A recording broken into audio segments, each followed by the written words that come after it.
आइए क्वेश्चन देखते हैं। Quantity x is given by epsilon not L del V by del T, where epsilon naught is the permittivity of free space, L is the length, dV is the potential difference, and del T is the time interval.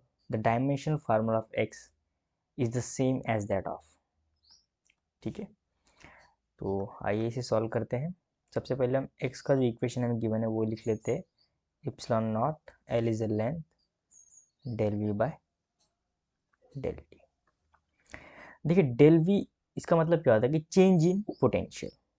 ठीक है, अब change in potential यानी final potential minus initial potential. अब potential से potential subtract कर रहे हो तो डायमेंशनली तो पोटेंशियल ही बच रहा है, सो इसे डेल को निग्लेक्ट भी करो तो भी चलेगा। तो ये IIT JEE 2021 में क्वेश्चन पूछा है, बड़ा ही अच्छा क्वेश्चन है। सबसे पहले अगर हमें पोटेंशियल का डायमेंशन चाहिए तो हमें एक फार्मूला पता है जो हमने 8th स्टैंडर्ड से पढ़ा है, V = IR। इससे पहले हमें R फाइंड करना है, तो R के लिए एक फार्मूला होता है पावर = I² × R, ये आपको पता ही होगा। यहाँ से R = पावर अपॉन I² में लिख सकता हूँ। पावर जो होता है वो होता है वर्क डन अपॉन टाइम, यहाँ पे इंटू I² आ जाएगा।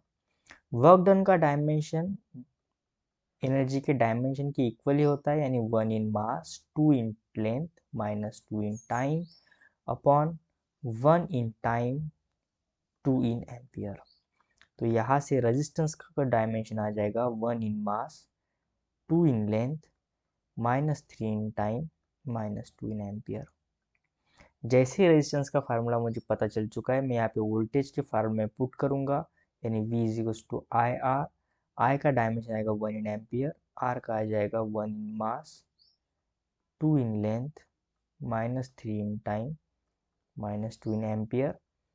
तो यहाँ से मुझे V का डायमेंशन यानी पोटेंशियल का डायमेंशन पता चल रहा है 1 in mass 2 in length minus 3 in ampere minus 3 in time minus 1 in ampere. तो ये आ गया पोटेंशियल का मास, पोटेंशियल का डायमेंशन आ गया। अब हमें इप्सिलॉन का पता चाहिए, क्योंकि लेंथ और टाइम का तो पता ही है हमें। तो इप्सिलॉन के लिए हमें दो चार्ज के बीच जो फोर्स लगता है, जिसे हम इलेक्ट्रोस्टैटिक फोर्स कहते हैं, उसका फार्मूला हमें पता है 1/4πε0 Q1 Q2 अपॉन R²। तो यहाँ से मैं इप्सिलॉन को एक साइड में लेके जाऊंगा, यह आ जाएगा 1/4πF Q1 Q2 upon R²। यहाँ पे चार्ज को ध्यान में रखिए, चार्ज होता है फ्लो ऑफ जो करंट का जो फार्मूला होता है, ठीक है, या फिर करंट का जो फार्मूला होता है वो होता है flow of charge per unit time. तो यहाँ से चार्ज इक्वल्स टू आता है current into time, flow of current into time. तो करंट का आएगा 1 इन एम्पियर, टाइम का आ जाएगा 1 इन टाइम। तो ये होता है चार्ज का डायमेंशन, याद होना चाहिए। तो यहाँ से देखिए ऊपर दो चार्ज है, तो उन दोनों का डायमेंशन में साथ ही लिख लेता हूँ, यानी 2 in ampere 2 in time. 4π constant number है, उसका डायमेंशन नहीं होता है। फोर्स का डायमेंशन होगा 1 in mass 1 in length minus 2 in time. उसी प्रकार R जो डिस्टेंस है उसका स्क्वायर है, तो 2 इन लेंथ।